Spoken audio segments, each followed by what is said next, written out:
ओम शांति। आज 21 सितंबर 2020 साकार मधुर महावाक्य सुनेंगे। आज बाबा ने विशेष धारणाओं के ऊपर मुरली चलाई है। ऐसे क्रोध आने से हमारी स्थिति बिगड़ती है। क्रोध नहीं करना चाहिए, गुस्सा नहीं करना चाहिए। हम प्यार के सागर के बच्चे, मास्टर प्यार के सागर है, तो सबसे हमें प्रेम से बात करना है, प्यार से अपना काम करना है। और बाबा ने आज कहा कि कैसे अव्यक्त स्थिति का भी अभ्यास करना है, अव्यक्त स्वरूप का साधना, और उससे ही वायुमंडल को पावरफुल बनाना है। यही हमारी तपस्या है वर्तमान समय में। और सर्वशक्तिवान बाप को प्रत्यक्ष करने के लिए एकाग्रता का अभ्यास करना है, एकाग्रता की शक्ति को बढ़ाना है। और बाबा ने कहा कि अपने आप को चेक करो, मूढ़ी तो नहीं बनते हैं या कर्मेंद्रियों से कोई पाप तो नहीं होता है। ऐसे अपने आप में चेकिंग करना है। तो अभी हम बाबा के मधुर महावाक्य सुनेंगे। बाबा ने आज कहा है, मीठे बच्चे, संगम पर तुम्हें प्यार का सागर बाप प्यार का ही वर्षा देते हैं, इसलिए तुम सबको प्यार दो, गुस्सा मत करो। प्रश्न है, अपने रजिस्टर को ठीक रखने के लिए बाप ने तुम्हें कौन सा रास्ता बताया है?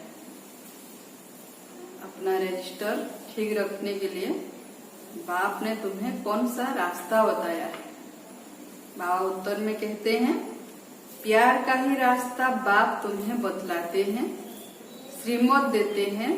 बच्चे, हर एक के साथ प्यार से चलो, किसी को भी दुख नहीं दो, कर्मेंद्रियों से कभी कोई उल्टा कर्म नहीं करो। सदा यही जांच करो कि मेरे में कोई आसुरी गुण तो नहीं है, मूढ़ी तो नहीं हूँ, कोई बात में बिगड़ता तो नहीं हूँ। यह अपने आप को चेक करना है। आज का गीत है, यह वक्त जा रहा है, वह वक्त आ रहा है। ओम शांति।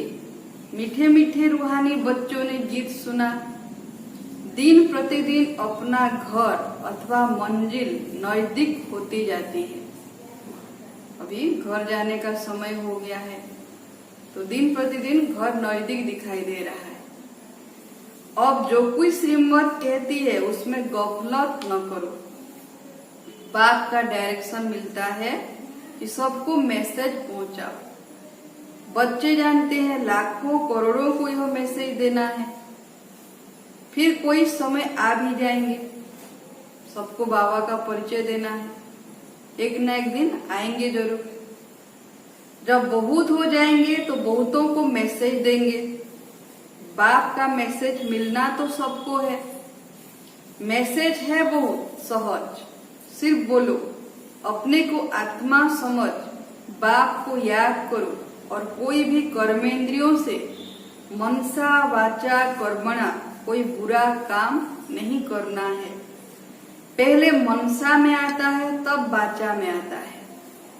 अभी तुमको राइट रॉन्ग समझने की बुद्धि चाहिए। यह पुण्य का काम है, यह करना चाहिए। बाबा ने तो सबको राइट रॉन्ग समझने की बुद्धि दे दी है ना। तो देखना है कि मैं जो कर्म करता हूँ ये पुण्य का काम करता हूँ या गलत है या पाप कर्म है। दिल में संकल्प आता है गुस्सा करे, और बुद्धि तो मिली है, अगर गुस्सा करेंगे तो पाप बन जाएगा। बाप को याद करने से पुण्यात्मा बन जाएंगे। ऐसे नहीं, अच्छा अभी हुआ फिर नहीं करेंगे, गुस्सा कर लिया फिर नहीं करेंगे। ऐसे फिर कहते रहने से आदत पड़ जाएगी, संस्कार बन जाएगा। फिर मनुष्य ऐसा कर्म करते हैं तो समझते हैं यह पाप नहीं है, विकार को पाप नहीं समझते हैं। अभी बाप ने बताया है यह बड़े से बड़ा पाप है, इन पर जीत पाना है। ना, क्रोध करना, गुस्सा करना, ये बड़े से बड़ा पाप है। इनसे जीत पाना है और सबको बाप का मैसेज देना है कि बाप कहते हैं मुझे याद करो, मौत सामने खड़ा है, अभी बिना सामने खड़ा है। जब कोई मरने पर होते हैं तो उनको कहते हैं गॉड फादर को याद करो, भगवान को याद करो, रिमेम्बर गॉड फादर। वह समझती है गॉड फादर पास जाते हैं, परंतु वो लोग यह जानते नहीं कि गॉड फादर को याद करने से क्या होगा, कहाँ जाएंगे, और गॉड फादर कौन है ये भी नहीं जानते। आत्मा एक शरीर छोड़ दूसरा लेती है। गॉड फादर के पास तो कोई जा न सके जब तक स्वयं परमात्मा न आए, तो उस घर का रास्ता कौन बताए। तो अब तुम बच्चों को अविनाशी बाप की अविनाशी याद चाहिए। जब तमो प्रधान दुखी बन जाते हैं तब तो एक दो को कहते हैं गॉड फादर को याद करो। सब आत्माएं एक दो को कहती हैं, कहती तो आत्मा है ना, ऐसे नहीं कि परमात्मा कहते हैं। आत्मा आत्मा को कहती है बाप को याद करो, यह एक कॉमन रस्म है।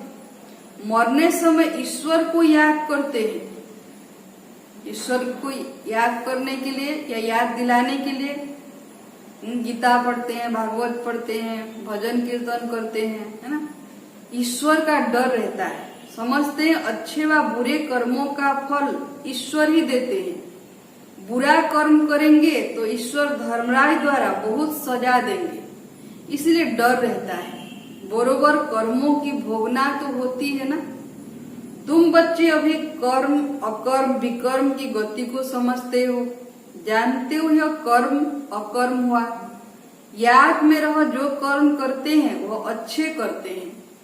रावण राज्य में मनुष्य बुरे कर्म ही करते रहते हैं, विकारों के वश होकर बुरे कर्म करते हैं। राम राज्य में बुरा काम कभी होता नहीं। अब श्रीमत तो मिलती रहती है, कहाँ बुलावा होता है, यह करना चाहिए व नहीं करना चाहिए। हर बात में पूछते रहो, बाबा से राय लेते रहना है। समझो कोई पुलिस की नौकरी करते हैं तो उन्हें भी कहा जाता तुम पहले प्यार से समझाओ, सच्ची न करे तो बाद में मार। प्यार से समझाने से हाथ आ सकते हैं, परंतु उस प्यार में भी योग बल भरा होगा तो उस प्यार की ताकत से कोई को भी समझाने से समझेंगे। यह तो जैसे ईश्वर समझाते हैं। तुम ईश्वर के बच्चे योगी हो ना, तुम्हारे में भी ईश्वरीय ताकत है। ईश्वर प्यार का सागर है, उनमें ताकत है। तो बाबा प्यार का सागर है तो बच्चों को भी ताकत देते हैं ना। तो योग में रहकर समझाएंगे तो जरूर समझेंगे। सबको बरसा देते हैं। तुम जानते हो स्वर्ग में प्यार बहुत होता है, अभी तुम प्यार का पूरा वर्षा ले रहे हो।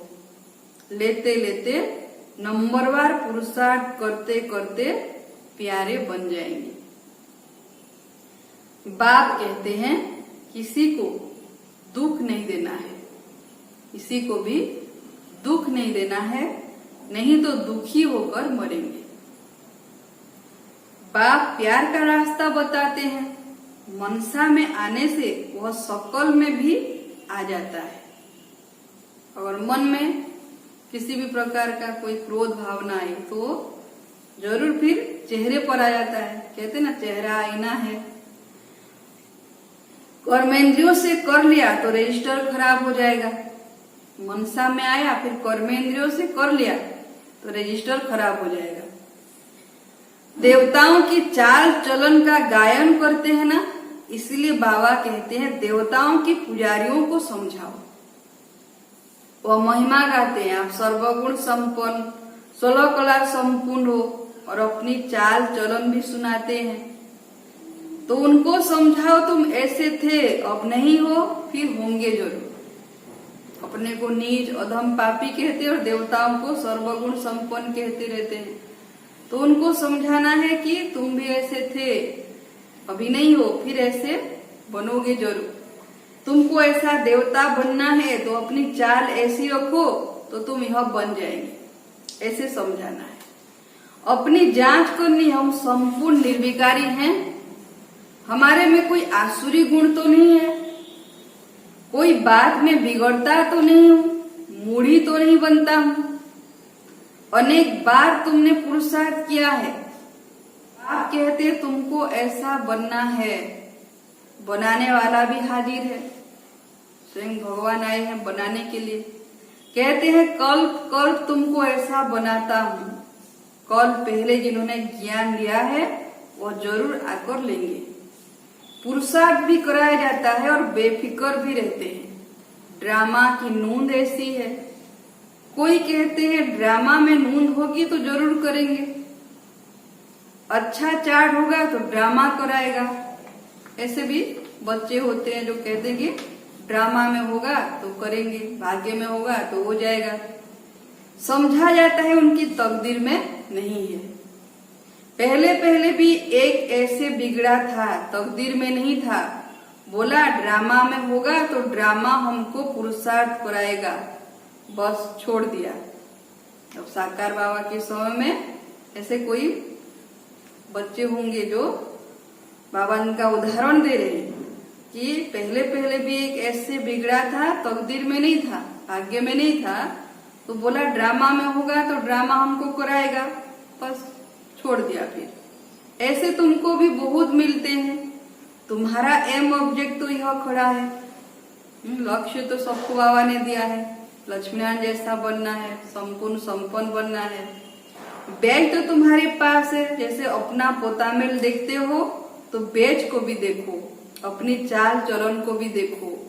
कभी भी क्रिमिनल आंखें न हो, मुख से कोई इविल बात न निकले, मुख से ना बुरी बात भी नहीं कहना है, ना देखना है। इविल बोलने वाला ही नहीं होगा तो कान सुनेंगे कैसे? सत्युग में सब देवी गुण वाले होते हैं, इविल कोई बात नहीं। इन्होंने भी प्रारब्ध बाप द्वारा ही पाई है। यह तो सबको बोलो, बाप को याद करो तो विकर्म विनाश हो जाएंगे, इसमें नुकसान की कोई बात नहीं है। संस्कार आत्मा ले जाती है, सन्यासी होगा तो फिर सन्यास धर्म में आ जाएगा। झाड़ तो उनका बढ़ता रहता है ना। इस समय तुम बदल रहे हो, मनुष्य ही देवता बनते हैं। सब कोई इकट्ठे थोड़ी आएंगे फिर नंबरवार। ड्रामा में कोई बिगड़ समय एक्टर थोड़ी स्टेज पर आ जाएंगे। स्थूल ड्रामा में देखते हैं तो जिसका जब पार्ट होता है वही आकर पार्ट बजाते हैं ना। तो इस नाटक में भी सभी आत्माएं जो एक्टर है नंबरवार पार्ट बजाने आती है। अंदर बैठे रहते हैं, जब समय होता है तो बाहर स्टेज पर आते हैं पार्ट बजाने। वह हद का नाटक, यह बेहद का नाटक। बुद्धि में है हम एक्टर्स को अपने समय पर आकर अपना पार्ट बजाना है। यह बेहद का बड़ा झाड़ है, नंबरवार आते जाते हैं। पहले पहले एक ही धर्म था, आदि सनातन देवी देवता धर्म था। सभी धर्म वाले तो पहले पहले आ न सके, पहले तो देवी देवता धर्म वाले ही पार्ट बजाने आएंगे, सो भी नंबरवार। एक साथ भी सभी नहीं आएंगे। झाड़ के राज को भी समझना है। बाप आकर सारे कल्प वृक्ष का ज्ञान सुनाते हैं। इनकी भेंट फिर निराकारी झाड़ से होती है। आत्माओं का झाड़ तो ऊपर में दिखाते हैं परमधाम में। एक बाप ही कहते हैं मनुष्य सृष्टि रूपी झाड़ का बीज मैं हूँ। बीज में झाड़ समाया हुआ नहीं है, लेकिन झाड़ का ज्ञान समाया हुआ है। हर एक का अपना अपना पार्ट है। चैतन्य झाड़ है ना, झाड़ के पत्ते भी नंबरवार निकलेंगे। इस झाड़ को कोई भी समझते नहीं है। इनका बीज ऊपर में है, इसीलिए इनको उल्टा कल्प वृक्ष कहा जाता है। रचयिता बाप है ऊपर में। तुम जानते हो हमको जाना है घर जहाँ आत्माएं रहती हैं। अभी हमको पवित्र बनकर जाना है। तुम्हारे द्वारा योग बल से सारी विश्व पवित्र हो जाती है। तुम्हारे लिए तो पवित्र सृष्टि चाहिए ना। तुम पवित्र बनते हो तो दुनिया भी पवित्र बनानी पड़े। सब पवित्र हो जाते हैं। तुम्हारी बुद्धि में है, आत्मा में ही मन बुद्धि है ना, चैतन्य है। आत्मा ही ज्ञान को धारण कर सकती है।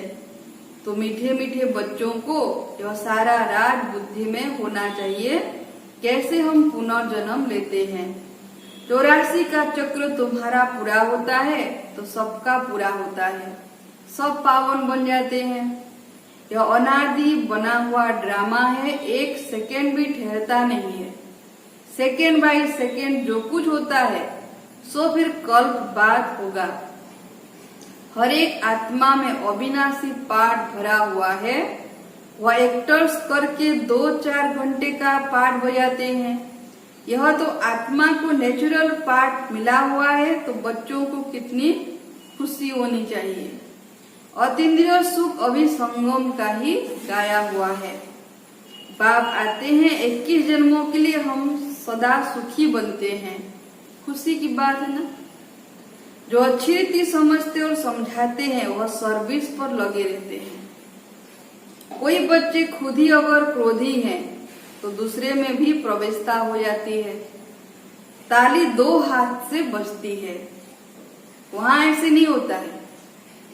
यहाँ तुम बच्चों को शिक्षा मिलती है। कोई क्रोध करे तो तुम उन पर फूल चढ़ाओ, है ना। ताली 2 हाथ से बजती है। अगर कोई क्रोध करता है, दूसरा व्यक्ति भी क्रोध करने लग जाता है, तो फिर कितनी बड़ी झगड़ा हो जाती है, घटना हो जाती है ना। लेकिन बाबा ने हम बच्चों को शिक्षा दिया है कि बच्चे कोई क्रोध करे तो तुम उन पर फूल चढ़ाओ, प्यार से समझाओ। यह भी एक भूत है, बहुत नुकसान कर देंगे। क्रोध कभी नहीं करना चाहिए। सिखलाने वाले में तो क्रोध बिल्कुल नहीं होना चाहिए। नंबरवार पुरुषार्थ करते रहते हैं। किसका तीव्र पुरुषार्थ होता है, किसका ठंडा। ठंडे पुरुषार्थ वाले जरूर अपनी बदनामी करेंगे। कोई में क्रोध है तो जहां जाते हैं वहां से निकाल देते हैं। कोई भी बदचलन वाले रह नहीं सकते। इम्तिहान जब पूरा होगा तो सबको पता पड़ेगा कौन कौन क्या बनते हैं। सब साक्षात्कार होगा। जो जैसा काम करते हैं उनकी महिमा भी ऐसी होती है। तुम बच्चे ड्रामा के आदि मध्य अंत को जानते हो। तुम सब अंतर्यामी हो। अंतर्यामी माना आदि मध्य अंत को जानने वाले।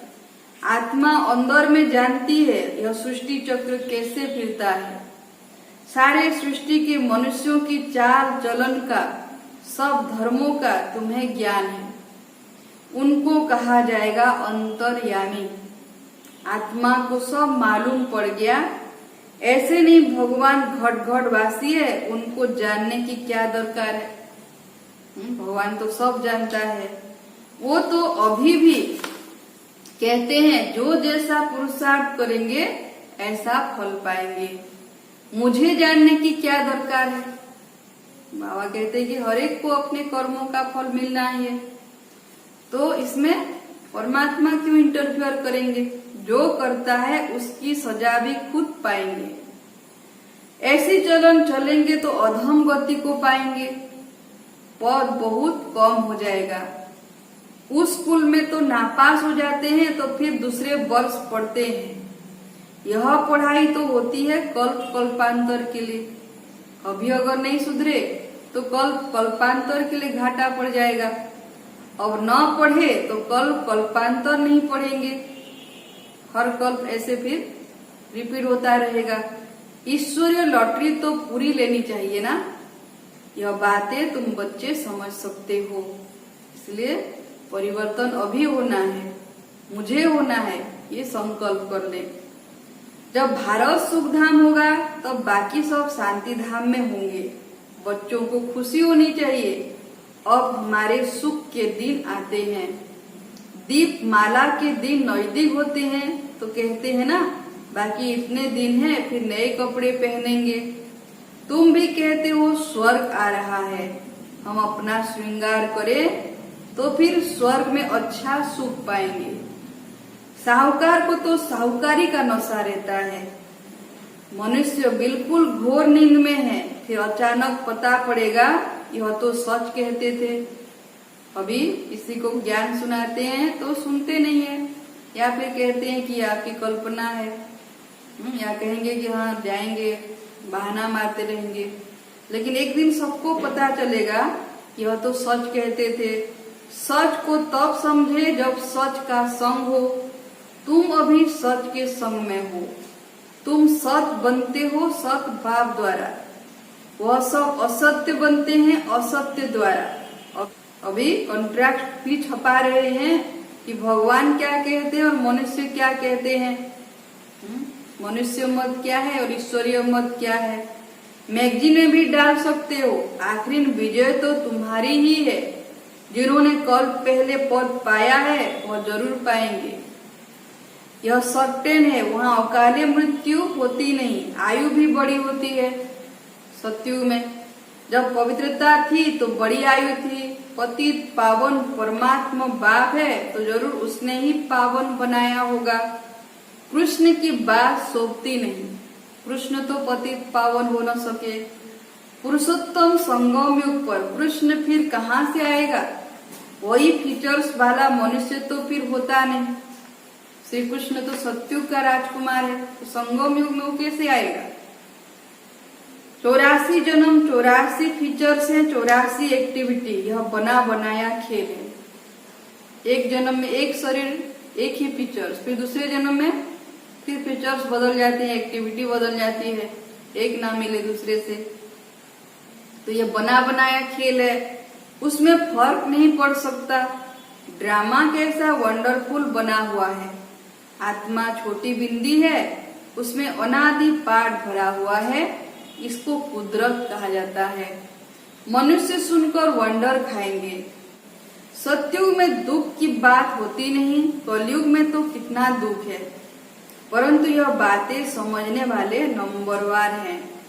बाप तो रोज समझाते रहते हैं, तुम बच्चे जानते हो शिव बाबा आया हुआ है हमको पढ़ाने, फिर साथ ले जाएंगे।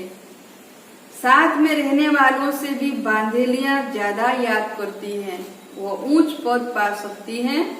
यह भी समझ की बात है ना। बाबा की याद में बहुत तड़पती हैं। बाप कहते हैं बच्चे याद की यात्रा में रहो, देवी गुण भी धारण करो तो बंधन कटते जाएंगे, पाप का घड़ा खत्म हो जाएगा। अच्छा, मीठे मीठे सिकिल दे बच्चों प्रति माता पिता बाप दादा का याद प्यार और गुड मॉर्निंग। रूहानी बाप की रूहानी बच्चों को नमस्ते। हम रूहानी बच्चों का भी रूहानी माता पिता बाप दादा को याद प्यार गुड मॉर्निंग, नमस्ते नमस्ते नमस्ते।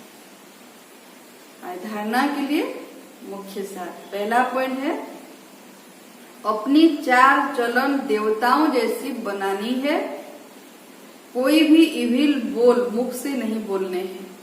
यह आंखें कभी क्रिमिनल न हो, कोई भी आत्मा के प्रति विकारी दृष्टि न जाए। सभी को आत्मिक दृष्टि में देखना है और मुख से भी कोई कड़वे बोल ना निकले, बुरी बात न निकले जिससे किसी को दुख मिले। इसलिए ना देखना है, बुरा ना देखना है, ना सुनना है, ना बोलना है। दूसरा पॉइंट है क्रोध का भूत बहुत नुकसान करता है। ताली दो हाथ से बजती है, इसलिए कोई क्रोध करे तो किनारा कर लेना है, उन्हें प्यार से समझाना है। बाबा का वरदान है अव्यक्त स्वरूप की साधना द्वारा पावरफुल वायुमंडल बनाने वाले अव्यक्त फरिश्ता भव। वायुमंडल को पावरफुल बनाने का साधन है अपने अव्यक्त स्वरूप की साधना। अभी अव्यक्त पाठ भी चल रहा है बाप दादा का, तो बाबा कहते अभी अव्यक्त स्वरूप की साधना चाहिए वातावरण को पावरफुल बनाने के लिए। इसका बार बार अटेंशन रहे, क्योंकि जिस बात की साधना की जाती है उसी बात का ध्यान रहता है। तो अव्यक्त स्वरूप की साधना अर्थात बार बार अटेंशन की तपस्या चाहिए। इसलिए अव्यक्त फरिश्ता भव के वरदान को स्मृति में रख शक्तिशाली वायुमंडल बनाने की तपस्या करो। तो आपके सामने जो भी आएगा वो अव्यक्त और व्यर्थ बातों से परे हो जाएगा। जब इसी साधना में लगे रहेंगे, अव्यक्त स्थिति की साधना में, तो कोई भी आत्मा जब सामने आएगा तो भी व्यर्थ और व्यक्त से परे हो जाएगा। तो अभी इसकी आवश्यकता है। स्लोगन है, सर्वशक्तिमान बाप को प्रत्यक्ष करने के लिए एकाग्रता की शक्ति को बढ़ाओ। ये था आज का महावाक्य बाबा का। ओम शांति।